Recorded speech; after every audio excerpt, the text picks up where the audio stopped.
Kuna maratonil tuleb sageli suusatada suurtes gruppides, on hädavajalik teada põhilist rajaetiketti, et sõit kulgeks kõigil võimalikult tohutult. Üldjoontes on hea järgida samu reegleid, mis liikluses. Alati on mõistlik hoida piisavat pikivahet ning hoolitseda, et suusaninadega ei astutaks eessõitja kandadele. Raja vahetamisel tuleb enne olla veendunud, et kellelegi otse ette ei astuta. Möödaminemisel on üldreegel, et aeglasemad sõitjad hoiavad vasakule ning kiiremad paremale, kuid see võib sõltuda konkreetsetest rajatingimustest. Eessõitjal ei ole kohustust anda tagant lähenevale sõitjale vaba rada. Kiirem sõitja leiab ise omale sobiva koha möödumiseks. Laskumisel on oluline hoida keppe enda keha lähedal ja suunata need kas alla või täiesti üles, et need ei ohustaks tagapool sõitjaid.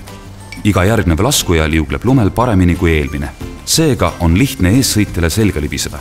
Sellisel puhul on lubatud haarata eessõitja kepiotstest kinni ning lükata esimesele suusatajale hoogu juurde.